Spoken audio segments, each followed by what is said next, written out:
नमस्कार, स्वागत है आपका जी बिजनेस में। मैं हूं दीपक डोभाल और आप देख रहे हैं आपकी खबर आपका फायदा। देश की एंटरटेनमेंट इंडस्ट्री में बड़ी क्रांति आने वाली है। जील और सोनी पिक्चर्स का मेगा मर्जर हो चुका है और इस मर्जर के बाद ज्यादा स्पोर्ट्स, एंटरटेनमेंट और ऐसे ही प्रीमियम कंटेंट का मसालेदार तड़का देखने को मिलेगा। इन्वेस्टर्स, प्रमोटर्स और दर्शक सभी के लिए यह विन विन डील बताई जा रही है। आज आपकी खबर आपका फायदा में हम इसी डील पर बात करेंगे और जानेंगे कि एंटरटेनमेंट की दुनिया में क्या क्या बदलने वाला है। स्पोर्ट्स में कहां कहां मौके होंगे, किड्स, इंफोटेनमेंट समेत किन किन सेगमेंट्स में क्या क्या बदलेगा, सब मुद्दों पर खास मेहमानों के साथ करेंगे चर्चा। लेकिन पहले रिपोर्ट देखिए।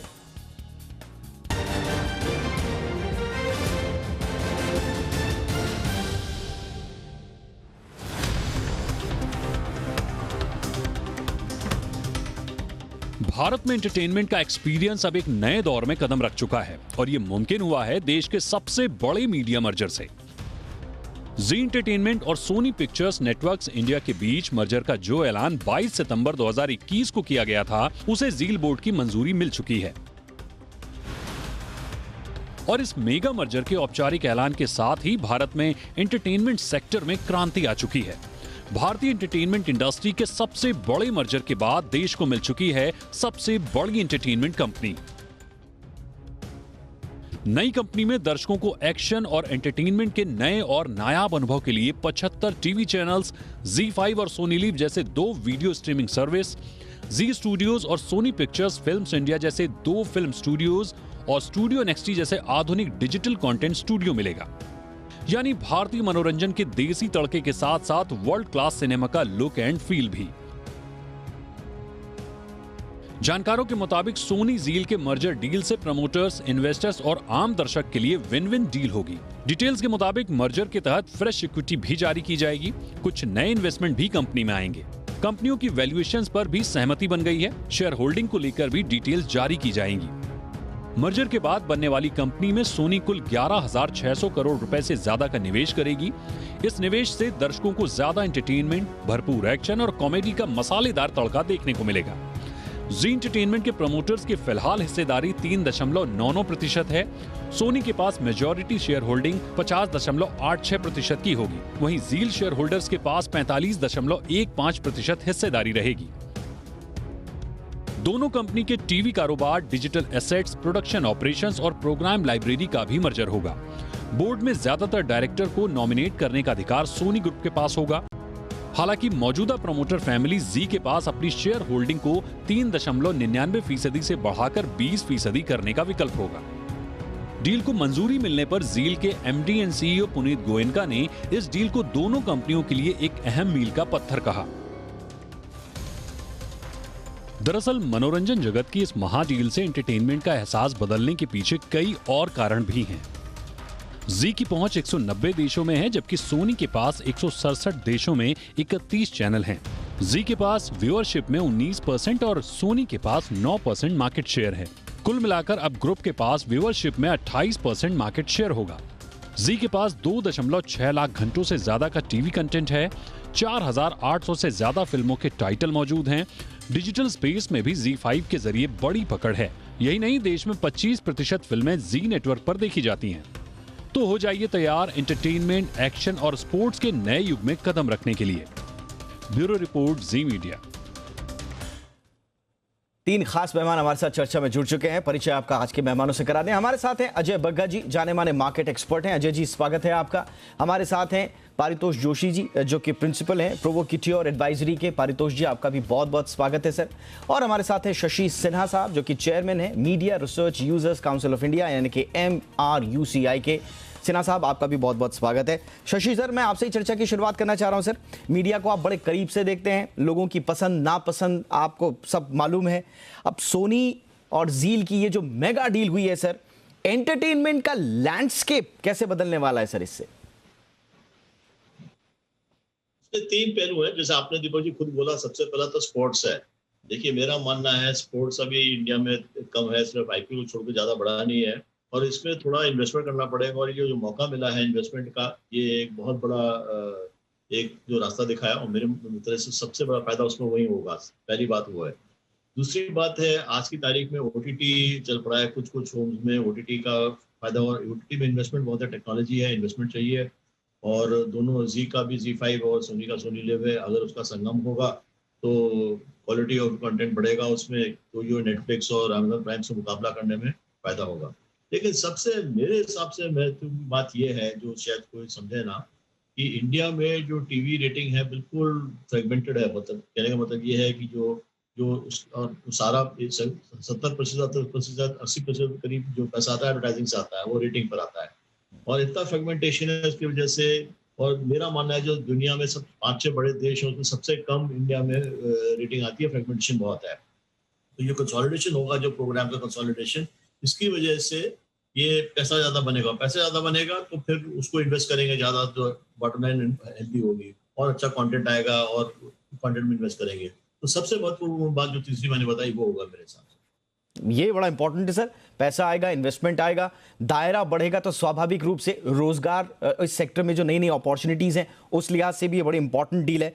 पारितोष सर, मैं वापस जिस पे शशि सर ने शुरुआती की थी, स्पोर्ट्स, वाकई में सही कह रहे हैं सिन्हा सर, स्पोर्ट्स वाकई में एक ऐसी टेरिटरी है जिस पर जी का दखल अभी ना के बराबर था। 2017 में जी ने ही सोनी को 10 स्पोर्ट्स दिया था, लेकिन अब वापसी हो रही है जॉनरे में। स्पोर्ट्स के सेगमेंट में आप अपॉर्चुनिटीज किस तरह से देखते हैं सर? वैसे किसी विशेष क्षेत्र के बारे में मैं बात करना, मतलब इतना अपने आप को मैं जानकार नहीं समझता हूं। बिल्कुल सर, फिर भी मैं कोशिश करूंगा। आपने हाँ। जो सवाल पूछा उसका मैं जरा कुछ जवाब देने का कोशिश जरूर करूंगा। हाँ। स्पोर्ट्स ऐसा क्षेत्र है जिसमें आज से 10-15 साल पहले ये बात मानी जाती थी कि क्रिकेट के बाहर दायरा जो है स्पोर्ट्स का बहुत सीमित है, और बाकी किसी खेल में हमारी कोई दिलचस्पी है नहीं, बस क्रिकेट ही क्रिकेट देखते रहते हैं। अब चंद कुछ पिछले 8-10 सालों में, और इसमें शायद स्टार की बहुत बड़ी भूमिका रही, अनेक नए नए स्पोर्ट्स के क्षेत्रों में ये अभी जो है टीवी की दुनिया विस्तार अपना करते जा रही है, और जैसे जैसे वो बढ़ते जा रही है वैसे वैसे हमें ये भी पता चला है कि उसके लिए एक नया उपभोक्ता बराबर से जुड़ता गया है टीवी के साथ में।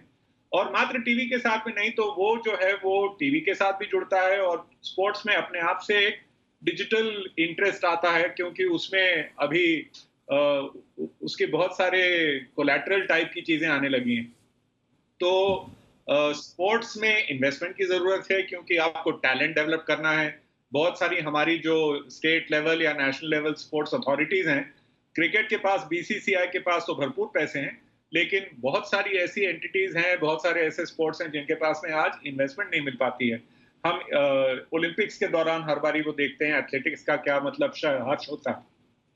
तो ये मर्जर होगा, जैसे अभी सिन्हा साहब ने कहा, अगर उसमें से निवेश के नए मार्ग कुछ खुल जाते हैं तो ये जो स्पोर्ट्स टैलेंट है, जो हजारों लाखों की तादाद में आज हमारे नौजवान लोग हैं, उनको जो सपोर्ट की जरूरत है, मदद की जरूरत है शुरुआती दौर में, वो इन्वेस्टमेंट आने लगेंगी। वो स्टेट लेवल पे आएंगी, लोकल डिस्ट्रिक्ट लेवल पे आएंगी, और इसमें से जो स्पोर्ट्स कंटेंट जो तैयार होगी, जैसे हमने पहले देखा है, चाहे फुटबॉल हो, चाहे हॉकी हो, चाहे कबड्डी हो, ऐसे नए नए खेल जो हैं सबको सपोर्ट मिलता गया। सब अपने आप में अपनी एक उन्होंने शख्सियत बनाई है, और यही चीज मेरे हिसाब से ये जी सोनी के आने के साथ में भी बनेगा।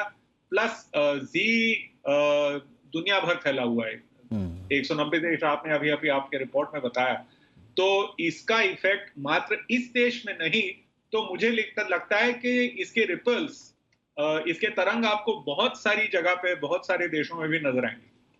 और आपने भले ही ये कहा कि मैं स्पेसिफिक उस पर बोलने की कोशिश करूंगा, लेकिन बहुत खूबसूरती से सर आपने कंटेंट जनरेशन को कैसे स्पोर्ट्स और स्पोर्ट्स पर्सन के अपलिफ्टमेंट से जोड़ा। वाकई में ये पहलू बड़ा गौर करने लायक है। Thank you so much for this. Ajay Bagga sir, promoters, share holders, दर्शकों, तीनों के लिए कहा जा रहा है कि ये विन विन डील वाली सिचुएशन है। इस कंसोलिडेशन से पूरी इंडस्ट्री को कैसे फायदा होगा सर, और कैसे उसमें बदलाव आएंगे? देखिए, 2-3 बड़े मेगा ट्रेंड्स हैं। एक तो जो OTT है उसमें बहुत ज़रूरत है ग्रोथ कैपिटल की। आप देखिए नेटफ्लिक्स ग्लोबली, अब डिस्नी भी अपनी लाइब्रेरी लेके आए हैं, वो काफ़ी टक्कर दे रहे हैं नेटफ्लिक्स को। बट मेन स्टूडियो से बड़े प्रोड्यूसर अब नेटफ्लिक्स बन गए हैं। तो ओटीटी के लिए ग्रोथ कैपिटल चाहिए, और सोनी जो ये 10,000 करोड़ लेके आ रहे हैं कंपनी के अंदर, और जो कंबाइंड एंटिटी को ये कैपिटल मिलेगा, ऑलरेडी उनके पास बुक्स पे 1200 करोड़ था, और ये जो और पैसा आएगा तो लगभग 11,000-12,000 करोड़ का ग्रोथ कैपिटल कंपनी के पास रहेगा। वो बहुत ज़रूरी है, क्योंकि अब ये डिजिटल ज़माना है। साइन अप तो हो जाता है ऑडियंस को, बट ऑडियंस को कंटेंट से ही आप रिझा सकते हैं, और उसके लिए पैसे चाहिए नया नया कंटेंट बनाने के लिए। साथ में लाइब्रेरी चाहिए, जो बहुत बखूबी डिज्नी ने करके दिखाया। जी के पास बहुत अच्छी लाइब्रेरी है, सोनी के पास इंटरनेशनल लाइब्रेरी काफ़ी स्ट्रॉन्ग है, अगर आप देखें तो। एक तो ये हुआ। दूसरा है कि एमएनसी के साथ घरेलू कंपनी का मर्जर है, तो जो बेस्ट प्रैक्टिसेस हैं सोनी के, और जो नेटवर्क इफेक्ट्स वो ला सकते हैं ग्लोबली, वो बहुत काबिल तारीफ हो जाएंगे। तीसरा है जो असली फाइट जो है वो ये छोटे पॉन्ड में नहीं है, असली फाइट है डिजिटल में। कि आपके सामने ऐसा है कि गूगल 19,000 करोड़ का रेवेन्यू बनाता है भारत में डिजिटल एड्स में, और सबसे बड़ा जो हमारा कंपनी है जी, वो लगभग 3,500-4 हजार करोड़ का एड रेवेन्यू बना पाता है। तो मोस्ट रेवेन्यू डिजिटल में जा रही है, और उसको आपने अगर उसके सामने उसका सामना करना है तो आपके पास वो नेटवर्क्स, वो कंटेंट होना ज़रूरी है, और वो रीच होना ज़रूरी है। तो ये बहुत ज़रूरी होगा कि भारतीय कंपनियों में स्केल आए, और स्केल ऐसे ही आएगा, मर्जर से ही आएगा। विश्व भर में भी हमने ये ट्रेंड देखी है। तो ये भारत के कंजम्पशन का प्ले है। साथ में आपको अगर ग्रोथ कैपिटल मिल जाता है, कंटेंट मिल जाता है, और एक्सपर्टीज है, मैनेजमेंट को वो सेम रख रहे हैं, तो जिस मैनेजमेंट ने ये अभी तक लेके आए हैं जी को इधर तक, उसका अगर ये एक कंटिन्यूटी रहती है तो वो भी मार्केट उसकी सराहना करेगा। तो ये सब है इस डील में जो देखने लायक है। बाकी टाइम लगेगा अभी सारे इसमें अप्रूवल्स आने में। सीसीआई का भी अप्रूवल लगेगा, क्योंकि काफी बड़ा मार्केट शेयर हो जाता है। तो सीसीआई भी इसको क्लोजली देखेगी कि भाई सारे चैनल्स ही जाएंगे कि कुछ चैनल को डाइवर्स्ट करना चाहिए, क्या करना चाहिए, मोनोपोलिस्टिक तो नहीं बन रहा है। तो वो सब भी आएगा इसमें। तो महाडील, मेगा मर्जर इसे कहा जा रहा है। जी और सोनी की इस डील के बाद क्या क्या कुछ बदलने वाला है, कहाँ कहाँ नई अपॉर्चुनिटीज खुल रही हैं, इस पर हम चर्चा कर रहे हैं। शशि सर, हमने बात की टीवी की भी, डिजिटल की भी हमने बात की, लेकिन एक महत्वपूर्ण जो आर्म है, दोनों की फिल्म प्रोडक्शन आर्म जो है वो बखूबी उसके बारे में पूरी दुनिया जानती है। फिल्मों की क्वालिटी को लेकर और उसे देखने का एक्सपीरियंस किस तरह से बदलेगा इस डील के बाद सर? देखिए जी, दो चीजें हैं। पहले तो जो टैलेंट है ना, जहाँ बड़ा इन्वेस्टमेंट होगा, इतना पैसा होगा, और तो उसमें पूरा जो कंटेंट है, जो कंटेंट का जो काम है, उसमें पैसा लगाएंगे। तो जैसे अजय जी ने बोला कि नेटफ्लिक्स पे इतना पैसा आ रहा है कंटेंट के लिए, तो वो फिर यहाँ पे इनको मौका मिलेगा, और जहाँ पैसा देंगे तो अच्छे अच्छे कंटेंट वाले आएंगे। तो मेरा मानना है वो, और कंटेंट आज की तारीख में बहुत कम फर्क रहा, चाहे फिल्म हो, चाहे वो टीवी हो, चाहे वो डिजिटल ओटीटी हो, तो वो सब एक तरह का, ये सब एक ही तरह के लोग हैं, हम उनमें मिलन आपस में। तो मेरा ये मानना है कि पूरा टेबल जो है पूरी इंडस्ट्री के लिए बढ़ेगा, क्योंकि क्वालिटी के लोग आएंगे, उसमें पैसा लगाएंगे, अपना टाइम लगाएंगे, कि उनको रिटर्न मिलेगा। पर अगर मैं थोड़ा सा अलग बात करूं आपसे, श्योर सर। एक जो मेरा मानना है सबसे बड़ी फर्क पड़ने वाला है, वो ये देखिए, और ये मैं इंडस्ट्री के पॉइंट ऑफ व्यू से बोल रहा हूँ, सिर्फ इस मर्जर के पॉइंट ऑफ व्यू से नहीं बोल रहा हूँ। देखिए, भारत में एक थोड़ा सा एक संतुलन नहीं है। दुनिया भर में क्या है कि जो रेवेन्यू आती है वो विज्ञापन, एडवर्टाइजिंग से 50%, और सब्सक्रिप्शन जो कंज्यूमर देता है, जो देखने वाले देते हैं, उससे 50%। तो ये करीब ऐसा संतुलन बना हुआ है। यहाँ पर 70 से 75 या 80% प्रतिशत आता है विज्ञापन से, और कंज्यूमर से 20-25%। उसके बहुत कारण है, कुछ सरकार की घुसी हुई है उसमें, वो कारण है। कुछ कारण है कि यहाँ पर इतना फ्रेगमेंटेशन, इतने लोग हैं, तो केबल ऑपरेटर की आर्म टेस्टिंग कैपेबिलिटी है। मेरा मानना है सबसे ज्यादा फायदा वो पड़ेगा, वो जो मिडिल मैन जो पैसा ले जाते हैं बेकारी बात का, उनको थोड़ा हक बनता है थोड़ा बनने के लिए, वो ज्यादा लेते हैं। तो वो जो एक आप मेगा मर्जर बोल रहे हैं, उसकी वजह से पूरी इंडस्ट्री का फायदा होगा। अगर वो संतुलन बन जाए वापस, जो दुनिया भर में है 50-60% विज्ञापन और 40-50% कंज्यूमर जो देता है सब्सक्रिप्शन से, तो वो पैसा फिर इन्वेस्टमेंट के लिए आएगा सारा। उसमें जो मैंने पहले बोला क्वालिटी, टैलेंट अच्छा आएगा, कंटेंट पे पैसा लगाएंगे, टेक्नोलॉजी पे पैसा लगाएंगे, एक्विजिशन में पैसा लगाएंगे। ये बहुत इंपॉर्टेंट एस्पेक्ट है जिसका जिक्र हम कर ही रहे थे कि इस कंसोलिडेशन से पूरे इंडस्ट्री को किस तरह से फायदा होगा, उस पर आपने बखूबी रोशनी डाला है सर।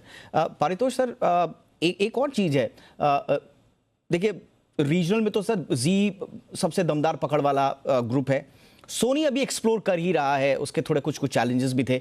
अब रीजनल जो समीकरण हैं इंडस्ट्री के वो किस तरह से बदलेंगे और आप किस तरह से इस डील के बाद फ्यूचर रेवेन्यूज देखते हैं? एक तो जो अभी सिन्हा साहब ने बात की उसकी अहमियत मैं थोड़ा सा दोहराना चाहता हूँ। Sure sir. जो आज की तारीख में हिंदुस्तान की में मतलब जो टेलीविजन की जो एडवर्टाइजिंग बिकती है उसके जो उनको रेट्स मिलते हैं, जो दाम मिलता है, वो काफी डिप्रेस्ड है, उस पर काफी प्रेशर्स हैं। और इसका यही कारण है जो उन्होंने बिल्कुल पहले सेगमेंट में जो बात कही थी कि हमारे रेटिंग्स फ्रैगमेंटेड हैं, बहुत फूटे हुए हैं, बहुत सारे लोगों के हिस्से में थोड़ा शेयर आता है। तो जब कंसोलिडेशन होता है तो ये ऐसा एक एडवर्टाइजिंग प्लेटफॉर्म बन जाएगा सोनी और जी मिलके, जो किसी भी विज्ञापन के समीकरण के बाहर हो ही नहीं सकता, क्योंकि आपको ऑडियंस मिल ही नहीं सकते। तो प्राइसिंग पावर जिसको बोलते हैं, वो प्राइसिंग पावर अभी इनके हाथ में, सोनी जी के हाथ में काफी मजबूत होने वाली है। तो एडवर्टाइजिंग का अपने आप से जो स्तर है, जो दाम का स्तर है, वो अपने आप ऊपर जाने लगेगा। और इसका फायदा सिर्फ जी को नहीं बल्कि पूरी इंडस्ट्री को होता है। जब प्राइस के स्तर ऊपर जाते हैं तो सभी को उसका फायदा होने लगता है। दूसरी बात जो इन्होंने बात कही कि सब्सक्रिप्शन रेवेन्यूज जो हैं, जो आपको उपभोक्ता से डायरेक्टली मिलते हैं, उनमें भी इजाफा होने लगता है। लेकिन जो तीसरी बात आपने अभी जिक्र किया जिसका कि रीजनल का क्या होगा, रीजनल की इन्वेंट्रीज को और भी ज्यादा बुरी तरह से मतलब सफर करना पड़ा है ऐतिहासिक रूप से। एक बारी ये इतने बड़े बुके में, इतने बड़े पोर्टफोलियो के अंदर वो जब काम करने लगते हैं, जो 28% का बुके है, तो ये जो इजाफा आपको एडवर्टाइजिंग में मिल रहा है, ये सिर्फ आपके हिंदी और जो मतलब नेशनल चैनल्स हैं उसमें ही नहीं, बल्कि छोटे छोटे रीजनल चैनल्स में भी उसकी तरक्की होने वाली है। और वहां पर भी जो है आपको कंटेंट बनाने के मौके बनेंगे, वहां पर भी टैलेंट खोजने के मौके बनेंगे, वहां पे फिल्म्स भी बनाने के मौके बनेंगे। तो इसका इफेक्ट काफी दूर दूर तक फैलेगा। मतलब सिर्फ जो जिसको ट्रेडिशनली हमारे मतलब एडवर्टाइजिंग की भाषा में HSM बोलते हैं, हिंदी स्पीकिंग मार्केट्स, ये उसका दायरा नहीं है। इसका दायरा वहां पे सीमित नहीं है, ये पूरे देश तक फैलेगा, हर भाषा के जगह पर पहुंचेगा। और मैं एक और बात इसके बारे में कहना चाहता हूँ कि जो आपने अभी पहले बका साहब ने डिजिटल की बात की थी, OTT की बात की थी, टेक्नोलॉजी के क्षेत्र में और ये थोड़ा सा मतलब ये जरा सी दर्दनाक बात है कि जितनी स्मूथ क्वालिटी आज नेटफ्लिक्स की आपको एक्सपीरियंस आप अगर करते हैं, जिसको UI UX बोलते हैं, यूजर इंटरफेस यूजर एक्सपीरियंस, और उसमें से जितने पैमाने पे उनको कंज्यूमर के बारे में ज्ञान प्राप्त होता है और उसका वो किस तरह से उपयोग करते हैं आपको कंटेंट रेकमेंड करने का, ये उनके सक्सेस का एक बहुत बड़ा हिस्सा बना हुआ है। और ये चीज अभी मैं कहूंगा कि ZEE5 और सोनी लिव जैसे प्लेटफॉर्म्स को अभी इसमें काफी फासला अभी तय करना बाकी है। लेकिन जब हाथ में अब इन्वेस्टमेंट के मौके आते हैं और रेवेन्यू बढ़ने के मौके आते हैं, तो और इन्वेस्टमेंट सरप्लस भी आता है, तो जो डिजिटल में आज जो आपकी गैप है, जो आपको रास्ता अभी तय करना है, वो रास्ता तय करने के लिए जो निवेश चाहिए वो भी अभी इनके हाथ में होगा। और वो रास्ता मेरे हिसाब से बहुत रफ्तार से आगे तय किया जाएगा। ये आपने जिसका जिक्र मैंने ब्रेक पर जाने से पहले किया था ना कि हम चैलेंजेस की भी बात करेंगे, तो वो आपने बड़ा महत्वपूर्ण पहलू उठाया है कि डिजिटल में जो क्वालिटी ऑफ ब्रॉडकास्ट है या स्ट्रीमिंग है, उसमें भी थोड़ा सा काम करने का, लेकिन स्वाभाविक रूप से जब इन्वेस्टमेंट आएगा तो उस दिशा में भी हमें ज़रूर सफलता मिलेगी।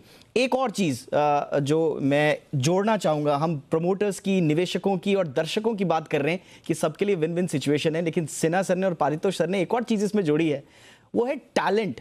तो ये एक और स्टेक होल्डर जुड़ गया है, टैलेंट्स के लिए भी नए उभरते हुए लोगों के लिए भी एक नए मौके लेकर आ रहा है। तो प्रमोटर्स, निवेशक, दर्शक और टैलेंट सब के लिए ये विन विन सिचुएशन होने वाली है। बग्गा सर, देखिए मर्जर से अगर मैं कंपनी की बात करूं तो सर दोनों चैनल्स की जो ऑपरेटिंग कॉस्ट है उसमें कमी आएगी, स्वाभाविक रूप से मार्जिन भी उसका बढ़ेगा। इसका फायदा कंपनी को तो मिलेगा ही सर, लेकिन जो स्टेक होल्डर्स हैं और जो व्यूअर्स हैं उनको किस तरह से मिल पाएगा? देखिए, क्वालिटी बढ़ती है, जो परितोष साहब ने कहा, शशि साहब ने भी कहा, क्वालिटी इमीडिएटली बढ़ जाती है। अब सोनी अगर आप देखें राइट अप टू, अगर मेन कंपनी तक देखें, $250 बिलियन का टर्नओवर है, 25 बिलियन का सालाना प्रॉफिट है। तो बहुत जबरदस्त एक मीडिया, टेक्नोलॉजी, एंटरटेनमेंट कॉन्ग्लोमरेट है। बहुत जबरदस्त इनकी लाइब्रेरीज है, बिगेस्ट म्यूजिक लेबल है, दुनिया का टॉप 5 फिल्म स्टूडियोज में है, अपना कोलंबिया और ट्राई स्टार के ओनरशिप से, और खरीदते रहे हैं। ये कंटिन्यूअसली कैश रिच कंपनी है, डरते नहीं है पैसा लगाने में मार्केट्स में। तो इतना डीप पॉकेटेड इन्वेस्टर भारत के अंदर आना, ये बहुत अच्छी बात है। ये पूरी इंडस्ट्री को उठाता है, ना केवल जो इंडस्ट्री से जुड़े हुए हैं, बट कंज्यूमर्स के लिए चॉइस आती है, एडवर्टाइजर्स के लिए प्लेटफॉर्म्स बनते हैं, और ये फिर एक्सपोनेंशियल ग्रोथ होती है। जो डिजिटल में आप देख रहे हैं, जिस तरह से फेसबुक हो, गूगल हो, अमेजोन हो, इनको इतने एक्सपोनेंशियलिटी के नेटवर्क इफेक्ट्स मिले, वो हमारी एंटरटेनमेंट इंडस्ट्री को नहीं मिले, क्योंकि हम डीटीएच में ही बैठे रह गए और डिजिटल ये फॉरेन लेबल्स प्राइम या हॉटस्टार, डिज्नी या फिर नेटफ्लिक्स आके ले गए। तो अब ये पैसा आता है इस एक भारतीय कंटेंट प्रोवाइडर के जेब में, और साथ में एमएनसी की स्ट्रेंथ आती है। तो ये बहुत ही एक बेजोड़ एक मर्जर हो जाता है इंडस्ट्री के लिए। मैं कहूँगा कि काफ़ी एक बहुत स्ट्रॉन्ग मोमेंट है भारतीय मीडिया इंडस्ट्री के लिए। होपफुली इससे क्या निकलेगा, लोगों के लिए, आम कंज्यूमर्स के लिए बेटर चॉइस, और दोनों के पास लाइब्रेरीज बहुत स्ट्रांग हैं। अगर वो लाइब्रेरीज लेवरेज करी जाएं तो काफ़ी उससे ये नेटवर्क इफेक्ट्स आ जाएंगे। दूसरा है, जैसे आपने कहा, 8 से 9% हमारा back of the envelope calculation है, 8 से 9% कॉस्ट एकदम से कम की जा सकती है मर्जर में 1 साल के अंदर ही। तो वैल्यू एक्रेटिव रहेगा दोनों के लिए, क्योंकि कॉमन कॉस्ट कॉम्बिनेशन से कम हो जाएंगी।